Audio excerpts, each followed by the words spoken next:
How's it going, guys? What you'll see today on popular request is a very comprehensive Battlefield 4 tutorial on how to fly and deal with everything with regard to Battlefield 4 helicopters.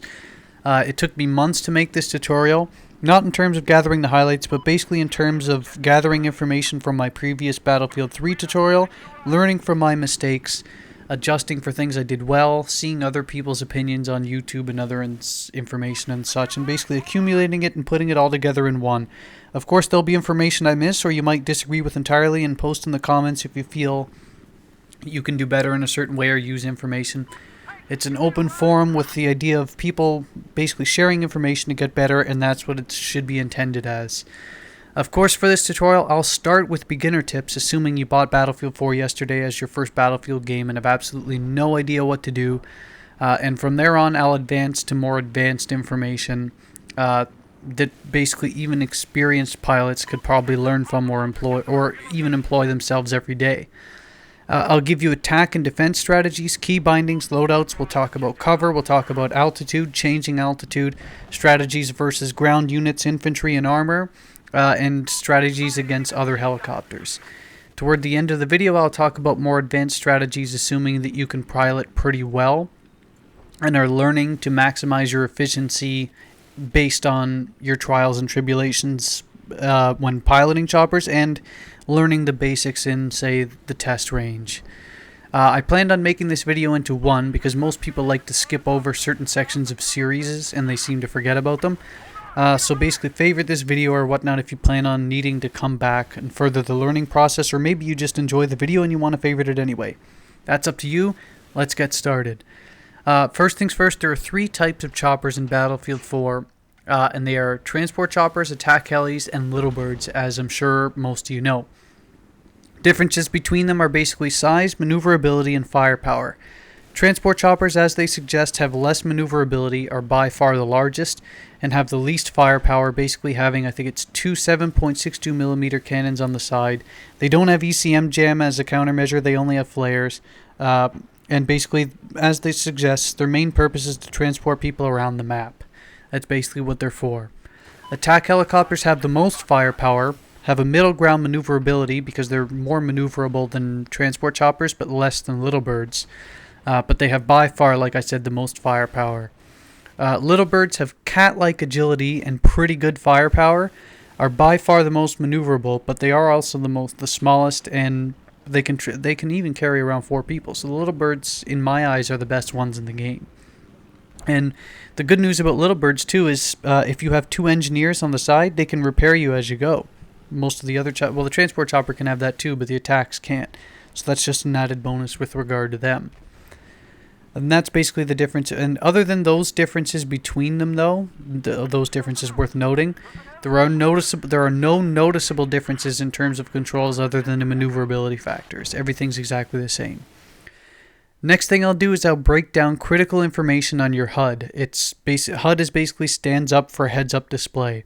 A lot of it is very useful information, but isn't extremely necessary in your regular day-to-day server-to-server interactions in Battlefield. If you're in the Air Force, all of that information is critical to your survival, but in Battlefield 4, not really. You'll be half the time I hop at a choppers and I don't even look at this HUD information anyway, but it's always good to know. Knowledge is power. Anyway, breaking down the HUD, there's the countermeasures indicator, which lets you know the time frame of when you'll be getting your countermeasures back, or if you've employed them yet. The next thing the next thing I should say is the ground speed indicator, which lets you know, basically self-explanatory. It lets you know exactly that. It's pretty straightforward. The bank angle indicator lets you know how far you're leaning in one direction in the chopper. It's also known as the tilt or the pitch. If you're leaning in a particular direction, the arrow will let you know which way you're leaning. This is important information to know. But again, if you're an experienced pilot, or once you get used to the fact of getting used to tilt, you'll basically see it for yourself and you don't really need the indicator as much anymore. But it's always good to know when you start. In attack helicopters, the I-beam indicator is where you have to aim your rockets to hit your targets in the attack helicopter. The next is the altitude above ground level indicator. It does exactly what it says, and it basically flashes red when you're close to the ground. The last point I should do is basically the crosshair measures that are the same between scout helis and attack helis. They basically look like that little cross. They aren't as important for attack helicopters, but in scout helis, it is basically your I-beam indicator equivalent in scout helicopters. That lets you know where you're going to be firing your 7.62 millimeter miniguns or your 25 millimeter cannons. That's your equivalent. It's all important information to know with choppers, but once you get the hang of it and get used to it, you're basically going to be... You won't even look at the HUD anymore. Always good to know, like I said, though. Next up is your controls, or setting your key bindings. If you're playing on console and you're used to the Battlefield 3 version like I was, you can change back to the older controls by going to options and going into the section looking for veteran under controls. That would be my recommendation, and you can review plenty of my old chopper footage from Battlefield 3 on console if you don't think it's a viable control button setup. That being said, if you're used to the new version or you want to continue to use the new version, that's perfectly fine. But that is the reason I mention this is key, and that's because I know a lot of you are on consoles, but since every one of the 4 consoles has different control setups, and even those have changed since Battlefield 3, in addition to PC, which is a 5th version, what I'm going to do for this tutorial, since it'll be far too time-consuming and confusing to post every single button control description and layout for all 5 different forms of playing Battlefield, I'm going to describe each chopper action as opposed to describing the button layout. So, for example, when I say throttle, look up what it is in your console in the options and control settings and match it to the video accordingly, according to what your venue of play is. So let's get started. For me on PC, I use mostly the default controls, and I only use mouse and keyboard. The very first thing I do when I enter the chopper is to control the throttle or the elevation. This simply allows the chopper to elevate into the sky after being on the ground. Nothing more extravagant than that. The blades stay parallel to the ground and the chopper doesn't move in any direction other than up. In the opposite respect, the throttle down button brings the chopper back down to the ground. It's the opposite. To turn the chopper in the sky without actually changing its tilt with respect to the immediate banked turn line, as I talked about earlier in the HUD, you can alter what's called the yaw. For me on PC, it's clicking the A and D keys, and I believe on the previous generation consoles, when I played on console on 360, it was basically just moving the left stick. In the case of pitch, though, which is basically tilting the chopper forwards, backwards, to the left and to the right with respect to the vertical, I use the mouse. This is the most important part of making the difference between being a good and great pilot in Battlefield. The tilt or the pitch basically puts the especially if you're going to be tilting forward.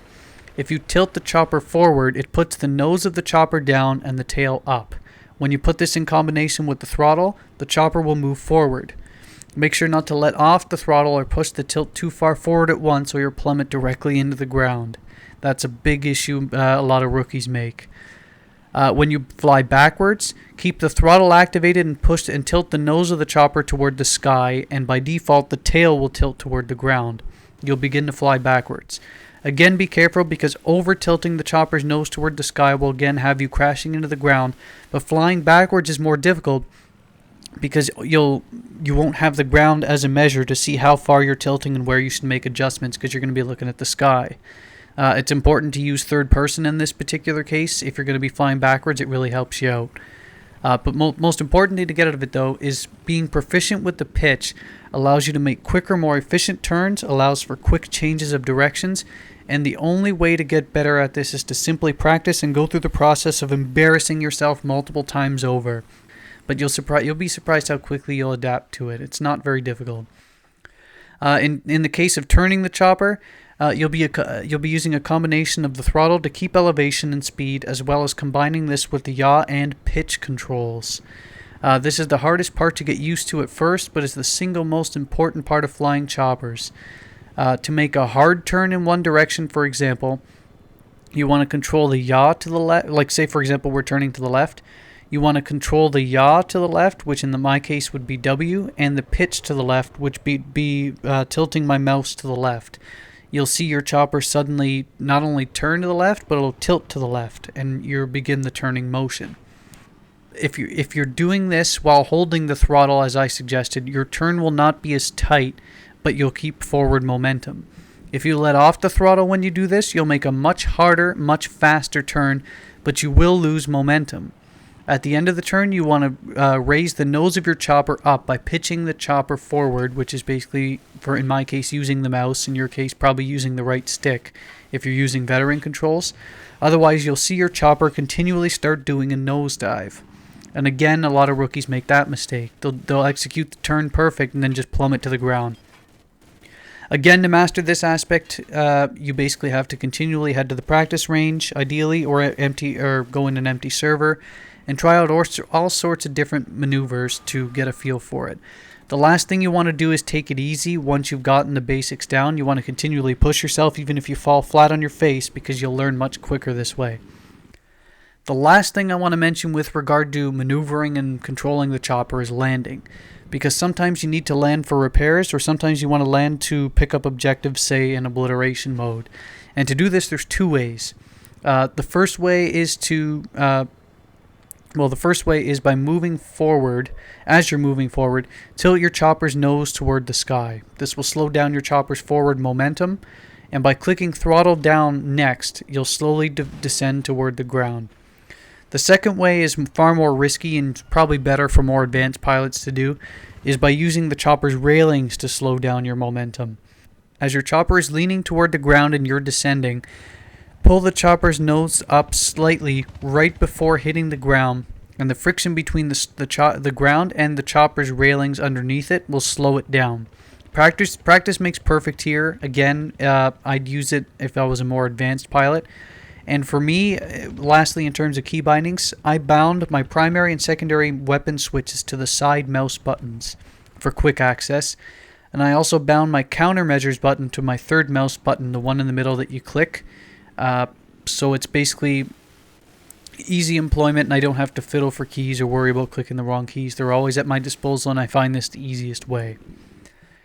Next up is my loadouts for scout and attack helicopters.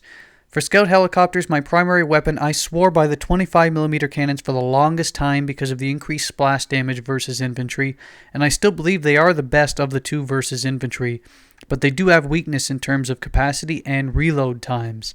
Not to mention they aren't great versus other helicopters. A subscriber recently convinced me to go back to the 7.62mm miniguns again, and to be honest, I haven't looked back since.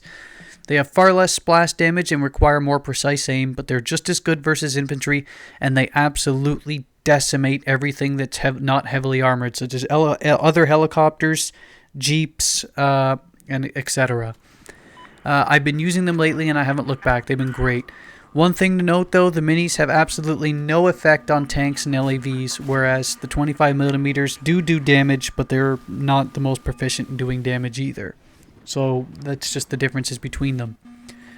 For the secondary weapon, I alternate between heat seekers and laser guided depending on the map and what I think I'll be facing.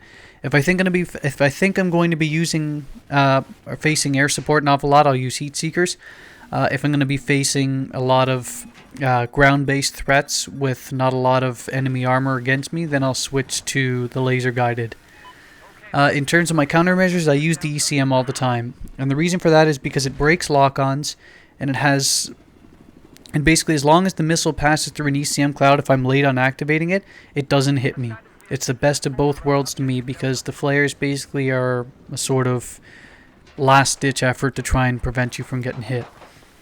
For upgrades, I'll always use the belt feeder if I'm using the 25mm cannons, but otherwise I'll use the stealth coating against other air threats and stingers on the ground to buy me that extra time to either get behind cover, or hopefully if my ECM jam is down and I'm waiting for it to come back. With regard to attack helis, there are differences here, and I'll talk about them.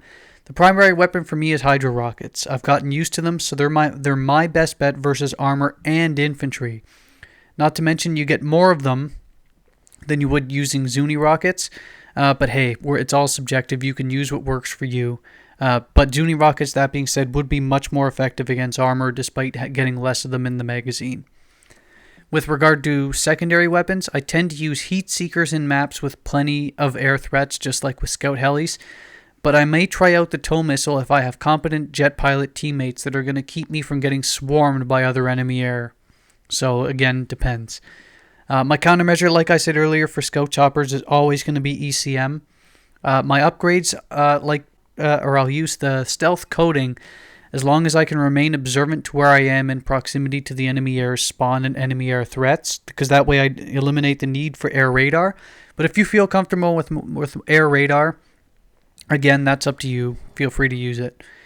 As a gunner, I'll use TV missiles, thermal optics, or zoom optics depending on the range that I choose to stay in, and belt feeder as the upgrade.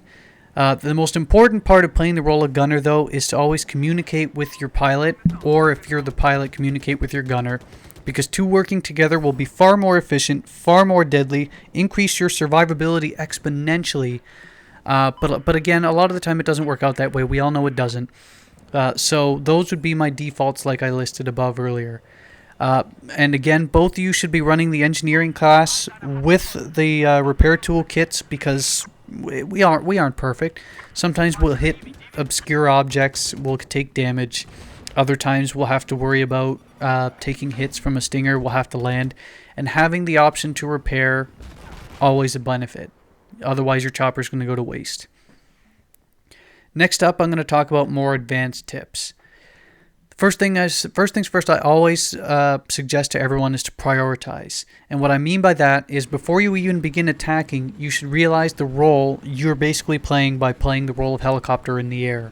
You should prioritize attacking other attack helicopters first, or you should prioritize attacking potential stinger threats on the ground, depending on which you see first and depending on which pops up first. And that's always. Usually I prioritize attack helicopters because they're usually the first threat. If you don't take them out, they're going to get rid of you fast, so get rid of them first.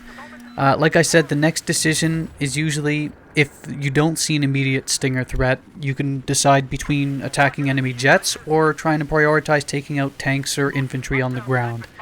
If jets are too busy fighting each other, that's all the more bonus to you, so you can begin to work on the ground units. If you're attacking ground units and you see a smoke trail from a stinger, you want to prioritize that guy. But if you see more than one, bear in mind that even if you kill him, he's going to respawn with the same evil intentions of taking you out. So make sure you keep in your mind that immediate threats such as choppers and jets should always be your first priority, and the rest comes next. But if you feel you're in a case where you're going to be outnumbered, just retreat. Don't bother trying to fight a futile battle, because there's just so many lock-ons in this game that a lot of the time a good pilot and gunner combination just won't stand a chance regardless. So just get out. The next thing you should also bear in mind with regard to attack strategies is you have about a 90-second window between spawns if you win the battle versus another chopper. So like I said, if you took out another chopper, you have 90 seconds to unleash carnage on other targets. And that's assuming that other choppers don't spawn on flags, say in Conquest, that the enemy takes instead, because that's a new threat as well. Lastly, that being the case, be aware of where you are in proximity to the enemy base so that you can get the jump on them and not the other way around. You sort of have to have that 90-second timer going in the back of your head, and it becomes habitual the more you practice and the more you get used to it. You'll probably get snuck up on and obliterated a couple of times till you learn, but hey, everyone has to learn eventually. Next thing is, again, for attack and defense. In Battlefield 3, you could get away with an awful lot before you'd have to retreat. Before one of the later patches, you could have ECM and your gunner could have flares, and you'd have below radar to break locks. So as long as the gunner used combo and both attacked in unison, you could unleash hell, destroy all threats, retreat back to cover, get both your countermeasures back, and you were nearly invincible. In Battlefield 4, this isn't the case. With the anti-air machine, the MAA, with stingers that engineers have, with RPGs, SRAs, other lock-on weapons, there's threats everywhere. In addition, the fact that countermeasures have been largely increased cooldown time to around 22 seconds as opposed to Battlefield's, I think it was around 10, and basically having many weapons set, or having your weapons set that basically there's an ammo count to them instead of it being infinite and they must regenerate. Playing that game of cat and mouse of attack and retreat is even more important than it was in Battlefield 3. In some maps such as Goldman Railway, I'd even suggest not venturing past that sort of invisible middle line separating your area from theirs, because You almost certainly won't come out alive, and that's even if you timed it perfectly and you're a skilled pilot. But of course, it depends on the situation and map. Don't, of course, apply that strategy to every conceivable time. But logistically speaking, the sheer amount of explosive and lock-on weapons available to engineers and vehicles gunning for you make your odds of survival minimal if you tread too far into their territory. The next thing with regard to attacking, the first rule I'd always say with attacking is to always stay moving. A stationary chopper is RPG and SRA bait, lock-on bait. It's basically dead. You want to attack hard, you want to attack fast, and then you want to retreat. When you retreat, you want to change altitudes quite often and avoid flying in a straight line because it'll keep you alive longer. Because again, flying in a straight line is a simple of adjustment from someone shooting at you in a tank or firing at a SRA to basically just angle to where you're going to be, as opposed to you keeping them guessing from changing altitudes. And even a terrible tank driver, like they say, a busted clock is always right twice a day. Even they get lucky. After you prioritize, like I was saying earlier, and for example, say you win a fight with other choppers, you want to check your ammo count, and you do not want to attack anyone or anything until your countermeasure comes back. After you take this prioritization strategy, like I was saying earlier, and say you win a fight against the other attack choppers, you want to check your ammo count, and you do not want to attack anyone or anything until your countermeasures come back. The same thing goes if your ammo count is low. You want to reload and reload everything. It seems obvious, yes, but with the amount of idiots in chat being impatient from what I've seen, it needs to be said. It doesn't matter if that idiot in the chat wants you to attack, just ignore him and do what's best for not only your survivability, but your damage output. You're the one piloting, you're the responsible one, you're the intelligent one. Do what's best for you and your team. You want to wait to have your defenses back and also have the ability to attack as well. You also want to know where your cover and retreat areas are.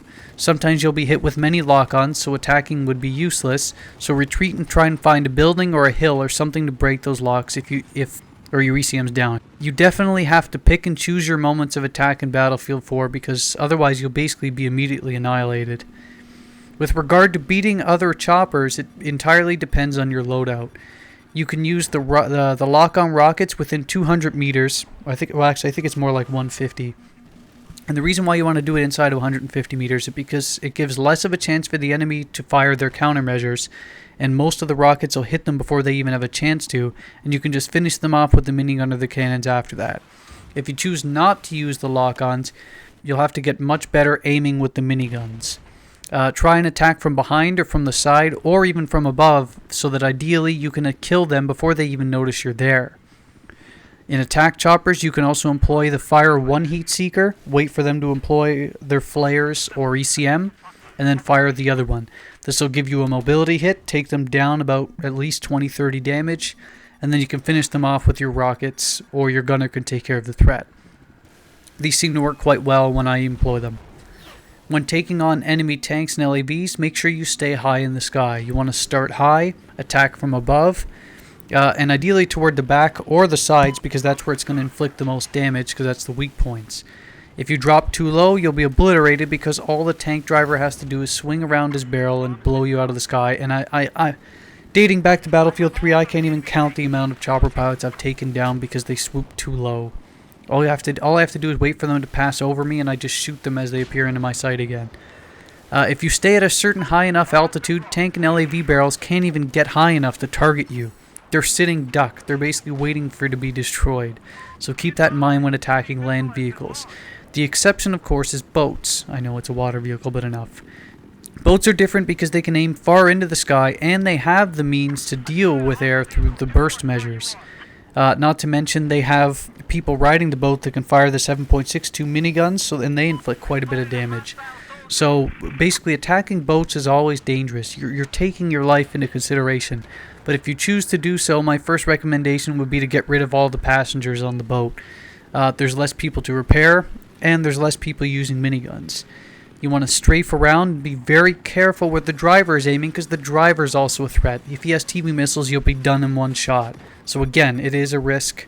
You take your life in your own hands taking boats. The easiest way I find to increase your survivability is just to avoid them or attack them from far away. Don't go up close to them. The next critical thing I wanted to talk about is actually aiming. There is key things to know about it.